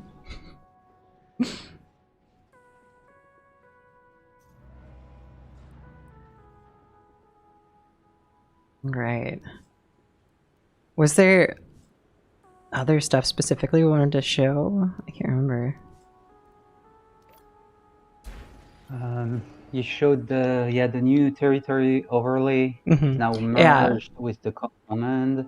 Yeah, I'll bring that up again. Just new people in chat. But yeah, this we merge it's just the territory instead of like what ones you own and your command center. It just puts them both together, which is awesome because you can really tell at a glance, like, oh, okay, like this is a spot that I have, or what spots you don't, without having to switch between the two. And now, especially whenever you build, just because things can get a little, you can have like some weird spaces in between. Adding this gridded area, it really helps like see where you can build things or not, and then just kind of dims away whenever you're playing, just so it's more readable. I think there's also some new advisors lines. You could show a little bit of the advisors. Let's see what. I was wondering when you'd arrive. We got a lot of work to do. I'm Alexa Carrick, your military advisor. Around here, they call me the Admiral. I manage your ships, armaments, and military personnel. Plain language, that means I make sure that rebels and our competitors don't kill us. I've worked with a lot of startup cities here on Titan, so don't worry. I've seen it all. Landfaller cities come and go like the rain. For now, keep your eyes open and your mind sharp. If we want to survive on this poisonous rock, we'll have to work hard. Yeah, so these you can. Founder, it's time for us to pursue a campaign of rebel extermination. It's true. It's true. There are several rebel encampments nearby. We can crush them all. Explore the remaining territory in this sector. When we find rebels, send them packing. The council will be grateful. Nothing makes them happier than a rebel running scared. Yeah, so these you can kind of ask different people different stuff. And like, you talk to Alexa and she's all just gonna care about taking out the rebels. So they'll all have a different kind of what thing they prioritize over other things. But yeah, I believe we got more of them, like the voice lines in for them as well. Yeah, a lot of new voice lines. And I think some of them will trigger automatically depending on what you're doing. So like when you do your first fuel tank, Oyana Hank will start talking to you or something. I think there's plans for this. It might already be a little bit in the game. I'm not sure. That's one thing I think is super cool about the game is the attention to detail with these voice-overed or voice acted lines from the various advisors. They just have a lot of really good voice actors who have helped with the game, and to see their talents bringing these characters to life is super cool. Welcome, Founder. My name is Shiaro Hess, and I am your corporation monitor. Every founder on Titan is assigned a monitor like me. I make sure you treat Titan with respect. It is the council's property. I love the respect. If we work together, we'll make this city very efficient.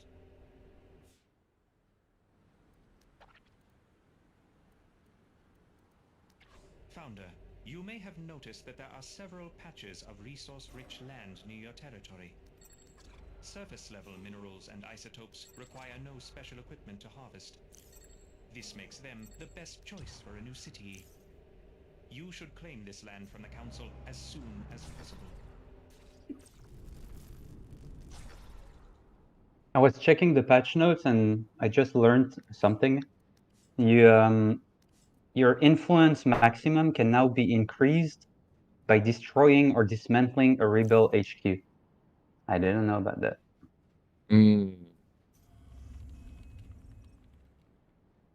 What's influence maximum that you have there now?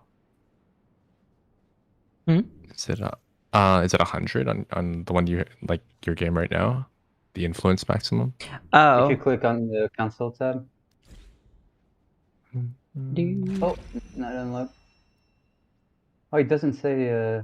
Oh, we should add the max. I think it's 200, but I think it's default, 300. 300. Yeah. Well, let's see if we can get there. Oh gosh. Yeah. About destroying it. Well, I guess, yeah, I could do that. It'd be easy. What are we running into here? Oh, draining back. Oh, okay, right, because I'm upgrading my stuff. Running out of energy.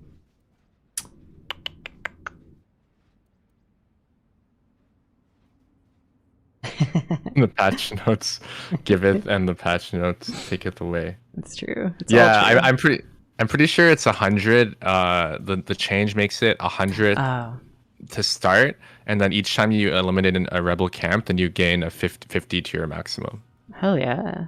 Okay. It's good to know. Yeah. Good to know. So then, once you destroy the 4 rebel camps, then you get back to the 300, which it was before. So yes, System Shock. The patch notes give it, and the patch notes take it away. Always got to make things more difficult sometimes. Mm-hmm.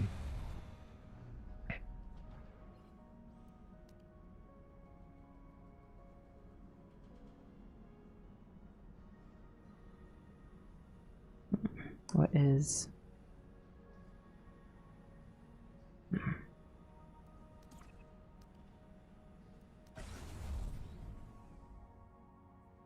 Oh, it's probably just because all the people are busy doing other stuff first. There's a billion things to pick up.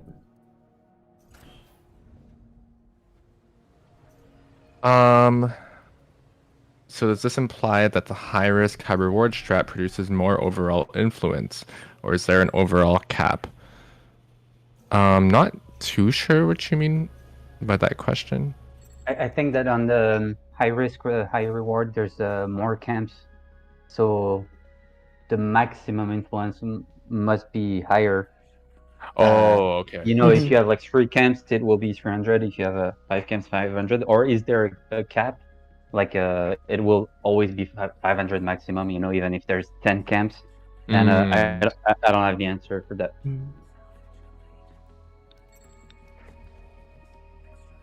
I don't think there's an overall cap.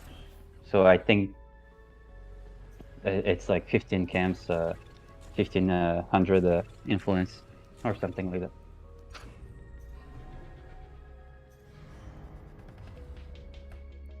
that. Here we go. Now I got residential office. Everything's pretty even out.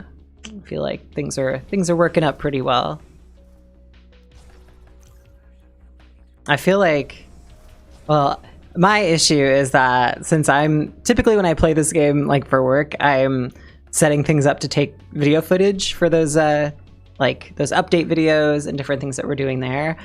So I usually have the cheats enabled. So I usually just add like 200 workers and just keep flying by. So that's me.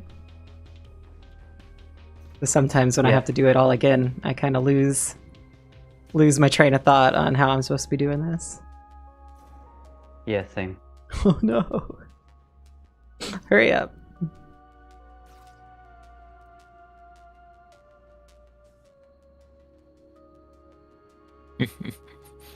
System Shock, what are you doing?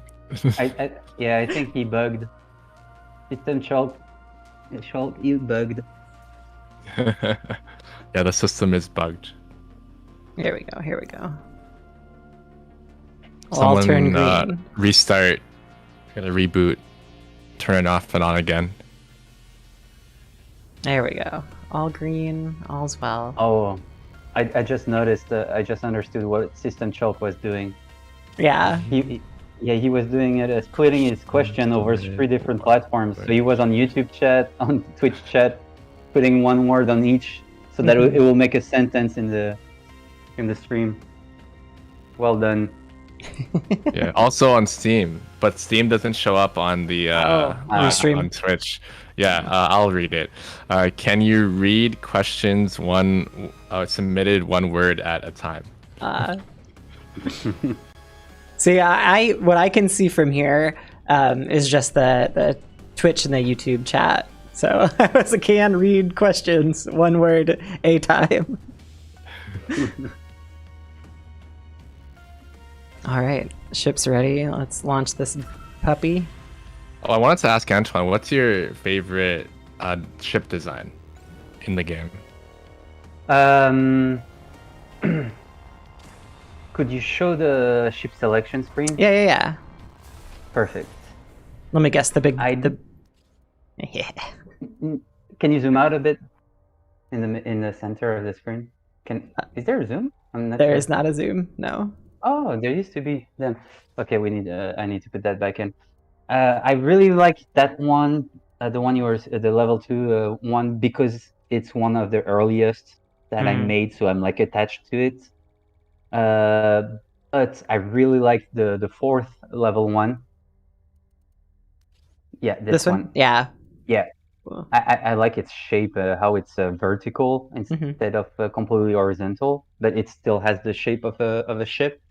And I really like the second one from the start, the level 102, because it reminds me of Wipeout, the vehicles in Wipeout, and like the Viper or whatever they were called. But yeah, I always like this one. Nice.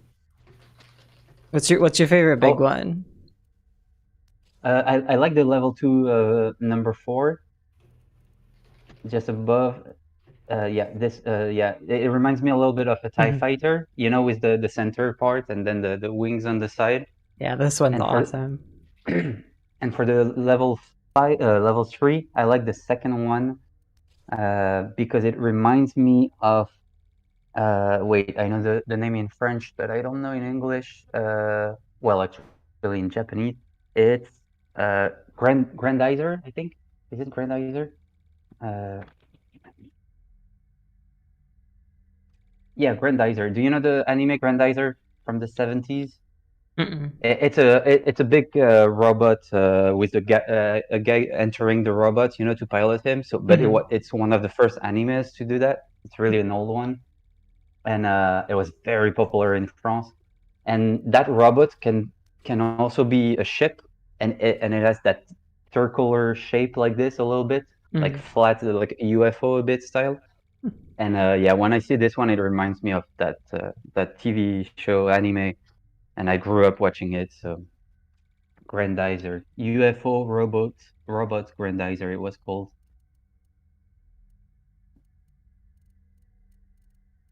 All right, I'm gonna make a gunship now. Oh, it's also called Mazinger.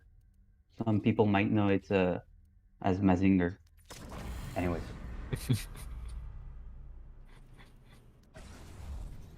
It was just before all the big robots in Japan culture, like Gundam and or even the one that connects. What's the name? Like live action. With one character per robot and one color, and they will merge together. I can't remember the names. I'm getting old. Oh yeah. Oh, Power Rangers. Yeah. That's what I was thinking about. Sentai, I think it's called. Those this type of TV shows. Sentai.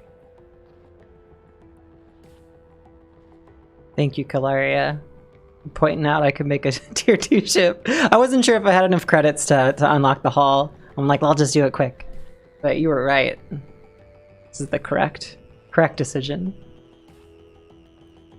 Now I can get 3 guns on this baby. I'm gonna take out a rebel place. Let's see. This one shot at me last time, so I think I need to put it in its place a little.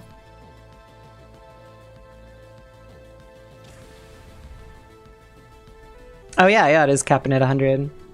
Didn't even know. All right. All right, this is gonna be a slow baby. Well, I'll put 2 just to. Why not?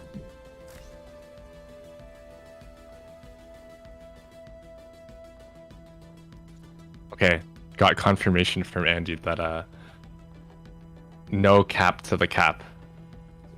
No cap to the cap. Yeah, no cap to the cap. So the more rebels, the merrier, I suppose. Hmm.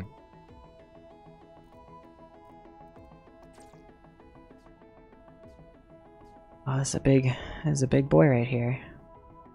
Hi, Yeah. Aphex.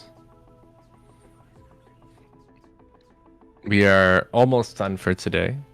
But if you have any questions specifically about, or just any questions in general, but also about the art direction, inspirations, we got Antoine here, the art director, and voxel artist on Industries of Titan.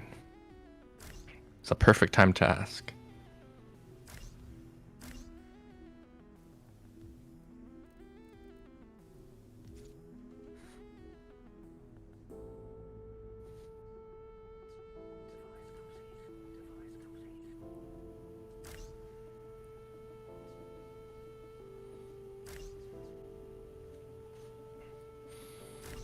The shapes of the weapons are the most annoying. They're so Yeah, hard they to are the place. most specific to try to like fit into a good spot. Yeah. These stupid middle bits that make it hard to Tetris. It's an eyepiece and a T.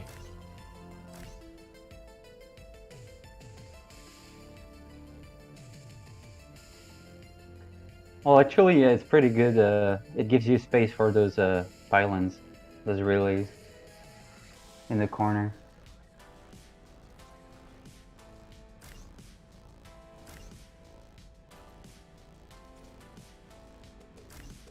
Ah, okay. Yeah, I have a comment from Aphex saying general art design is amazing. Good job, Antoine and Nick and Aaron and the team. Thank you. And Tom asks, what are the glowing green squares when you place the rooms/weapons? It's to indicate how where the workers will enter. So, for example, when you have that active, you need to leave some. You don't want to block those access. Yeah, if I built something right here, then these guys wouldn't be able to access those pods to even get into them. Yeah. So it just means that space needs to be open so someone can walk into it. Yeah, and you need at least one available. So, for example, the weapon in the middle, there's one blocked, but it has 2 available, so they'll be able to access it. And the 2 in front of the bridge, that's just to show you that that's where the workers come out from outside. So if you block it, yeah, they won't be able to come in. Yeah, don't do that. And from System Shock's answer, and in case you're asking, Tom's question was about the like the green grid, like the green overlay squares. That is the connection to the power grid. I'm not sure which one Tom's asking about. Gotcha. But, yeah, Mel and it Antoine too. were talking about the little green, like the lime green ones that have 2 arrows. Yeah, those are where someone needs to go. It cannot be blocked. But yeah, the green ones are just showing where these relays are connecting things. And this, where it says grid 1, it's just that it's all connected. And that's connecting. So like these things are drawing power through these relays from this generator.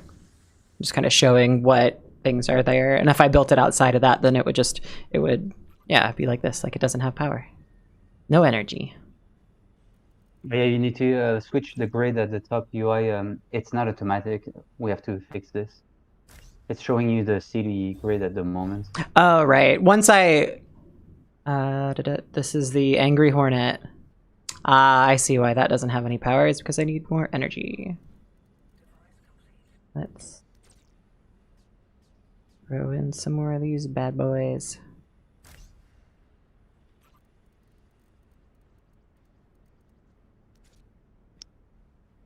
Okay, so that's a whole. I'm gonna not build that there. That is unhelpful. I'm gonna destroy. Macaroni is that's Maddie, right? Yeah. Maddie Should is be- asking. Sorry. No, go for it. Go for it. She's off work right now, so she shouldn't be on the Oh. stream. She's But just enjoying the stream. She wants Oh, to that's hear from fantastic. Antoine. Yeah. I told her I'd holler at her if I saw her in chat. So she has been hollered at. Yeah, what's your Yeah, she- favorite? Building device yeah. ship to work on.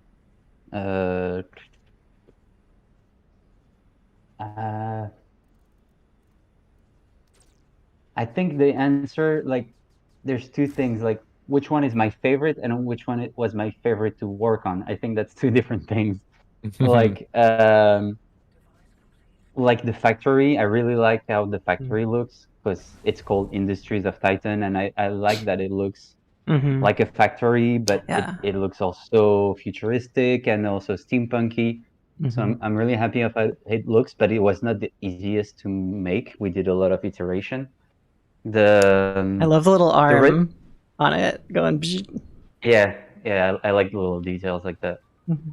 I enjoyed working on, for example, the residential building because it's what it does, you know its purpose, so it's easier to design. When I had to do the power station, it's harder to conceptualize it. So we wanted something that was moving, showing that if it's on or off, stuff like that. So it was still fun to do, but it's not the easiest. Like an office or a residential building is easiest. I really like also the design of the council building, the big that big square, like brutalist style. Yeah, I like the Like the spaceship. spaceport. Yeah, I love this when they come down. It just looks so cool. Pew. Yeah. Yeah. And I think my favorite's probably the residential buildings. They look so nice, and it's so like, I don't know. It's just like I love looking at screenshots of people's like big cities, and you can like point those out, and they look so cool. Yeah. It's the most relatable building. So yeah, it does look nice. Yeah, System Chalk asks if there's a little detail that has not been noticed or appreciated that much that you would like to point out. There's actually one that you just did right now by launching and the shipyard. That's one I can think of at the moment. But yeah, if you zoom in on the shipyard, you see there's 4 squares on the sides.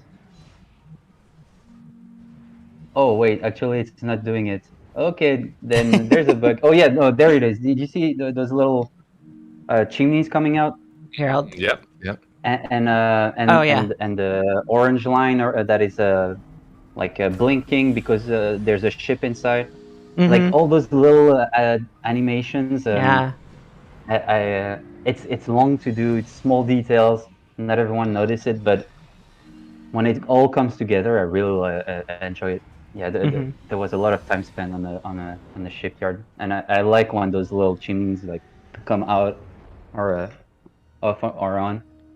That was inspired by stuff like Evangelion or Gundam.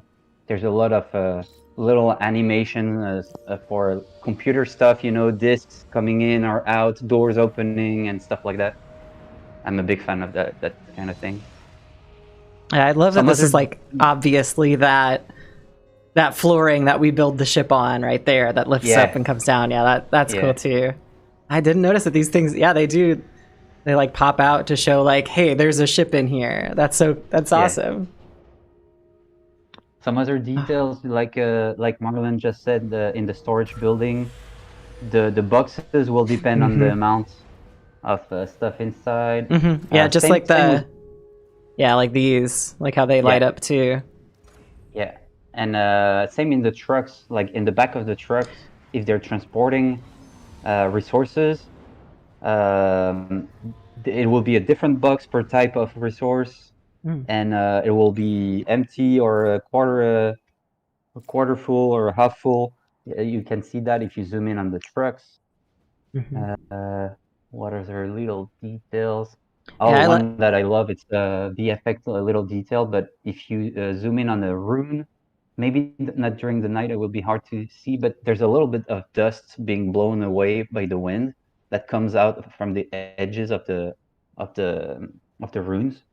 So Oh, the those are ruins. little effect details that can you see it at night? It might be hard to see. But from time to time, you'll see like a trail of dust coming out of the edges, pushed by the wind. Might not be visible at night though. Yeah, there's little details like that. Okay, well, we have hit the 3 o'clock mark here on the west coast. Oh, is that the one, or that's just the large one? Here we go. We're fighting. Okay. Oh my gosh! Get that little baby boy out of there. You can really see how much faster it is than the big one. All right, here we go. It better not target my little man. Perfect. Oh no.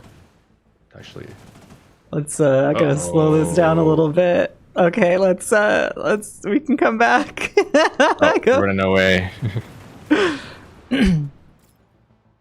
Oh my gosh, run! Oh, my little guy. Oh, he's so cute. Look at him. While he's on fire. He's on fire. Look at him go. He's so fast.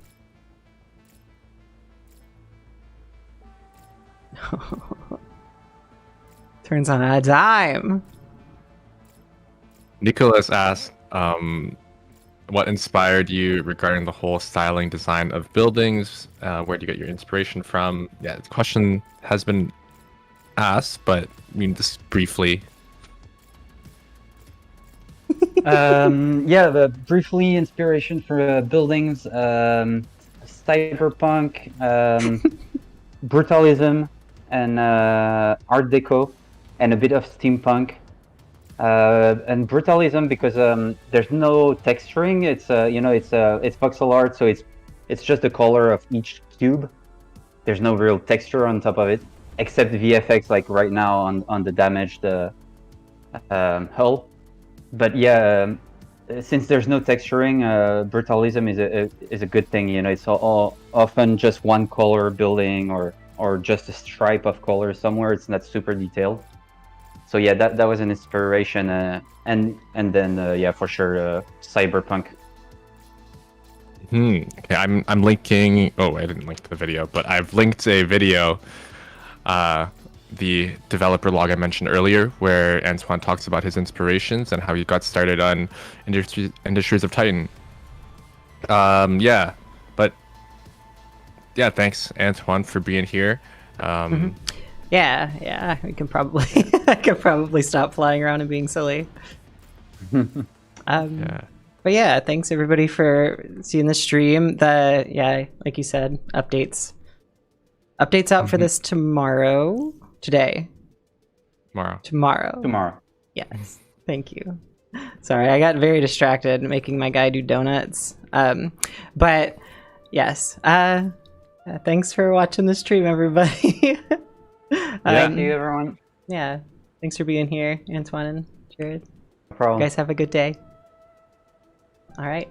See everyone next week for a Crypt of the Necrodancer stream. We don't stream that super often, but I think that'll be exciting too. Necrodancer party. I know last time we tried out the co-op stuff on Steam, and that was like just a hilarious time of me, Marlon, and Maddie. Yeah. You gotta get that Marlon-y back. Yeah, the Mad Melon, I think, was there. Our key phrase. All right, well, thanks everybody. See you later. Bye.